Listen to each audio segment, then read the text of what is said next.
Былтыр құрылған облыстардың бір жылда қалай өзгергенін, я өзгермегенін көрсетуді жалғастырамыз. Бұл аптада Жетісу облысына материал арнадық. Қытай елмен шекаралас аймақтың стратегиялық тұрғыдан маңызы зор. Әрі ауыл шаруашылық әлеуеті, туристік мүмкіндіктері де жетерлік. Екі қала 8 ауданнан тұратын өңірдің жалпы аумағы 118 мың шаршы шақырым. Халық саны 700 мыңға жуық.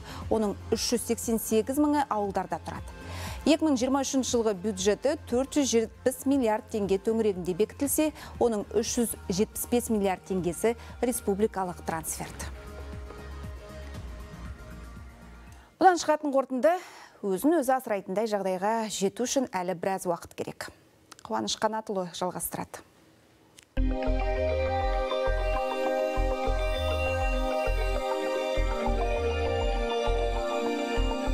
Жетісу үшін стратегиялық маңызы бар қант қызылшасы мен жүгері өндірісін өркендету, тұрғындарды сапалы ауыз су және көгілдір отынмен қамтамасыз ету ең өзекті мәселелер. Сондықтан басты бағыт та осы болды.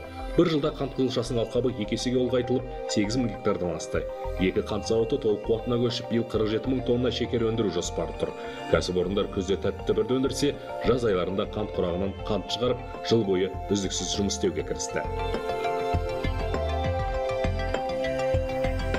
Облыс биыл 520 мың гектарға ауыл шаруашылығы дақылдарын септі. 30 мың гектар суармалы алқап жаңадан қосылды. Биыл облысқа 27 миллиард теңге субсидия қарастырылған. Аграрлы аймақтың экономикасына тың серпін беретін салалардың бірі ол мал шаруашылығы. Бүгінде Жетісу облысындағы 4 түлік саны 3 миллионнан асса, солардың 22% асыл тұқымды мал. Бұл көрмеде ең үздіктері жұрт назарына ұсынылды. Лепсі ауылында жылда ұйымдастырылатын асыл тұқымды мал көрмесіне етті және сүтті бағытта мол өнім беретін ірі қара, қой мен жылқы, түйе әкелініп, өңірдің мал шаруашылығындағы әлеуеті көрсетіліп, шаруалардың ортақ мәселелері талқыланады. Ет экспортында әлі де кедергілер көп. Мал өнімдерін сыртқа шығару үшін ветеринария саласын жетілдіру қажет дейді сала мамандары.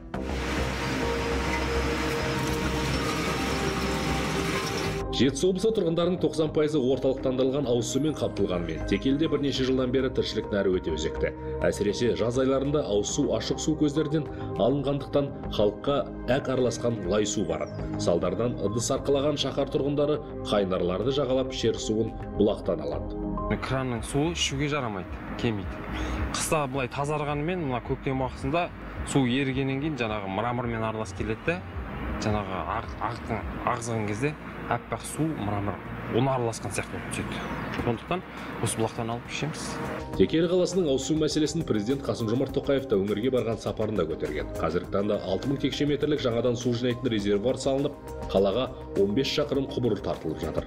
Жоба құны 1 миллиард теңгеге жуық. Былтыр басталған жұмыс биыл күзде аяқталуы тиіс.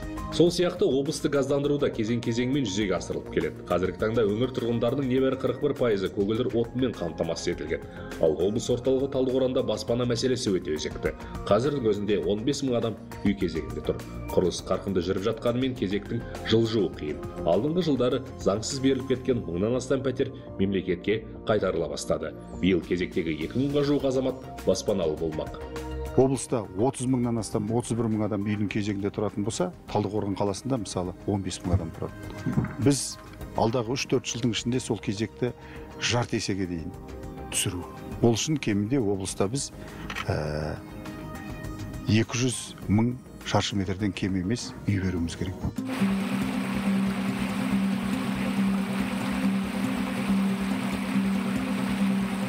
Өңірдің өркендеуіне елеулі үлес қоса алатын сала туризм.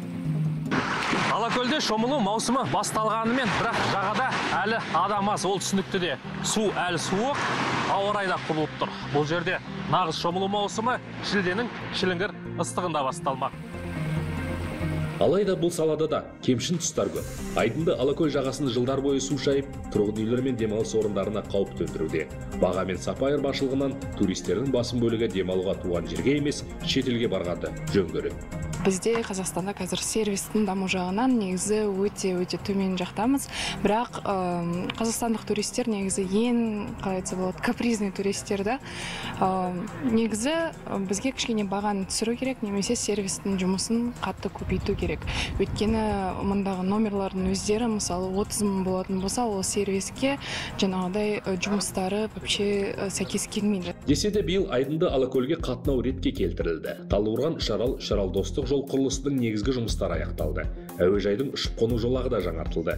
Темір жолмен де Астана мен Алматыдан, Семей мен Өскеменнен келуге болады. Бірақ дәл осылай Балқаш көлі туралы ауыз толтырып айтуға әлі ерте. Лепсі ауылда баратын жол құрылысы созылып кетті.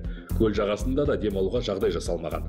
Сырттан келетін демалушылар тұрмақ, жергілікті тұрғындардың өзі Балқашқа барудан бас тартып отыр. Жолдың нашарлығына байланысты және де Балқаш көлінде Алакөлдегідей, Ақшидегідей условия жоқ. Жаңағы жарық, ауыз су, таза ауыз су. Сол жағы кішкене қиындау ол жақта. Алматы облысымен бір болғанда аймақтың өндірістік өнеркәсіптік әлеуеті көш ілгері болатын. Қазір көптеген ірі кәсіпорын көрші облыстың еншісінде қалды. 10 күн бұрын бір жылдығын атап өткен аймақтың енді инвестиция тарту, жаңа өндіріс нысандарын іске қосу, жұмыс орындарын ашу, жер қойнауындағы қазба байлықтарды игеру міндеті тұр. Ал халық, әлеуметтік сала бұлардың тасасында қалып қоймаса дейді. Қуаныш Қанатұлы, Самат Оразалинов, Апта, Жетісу облысы.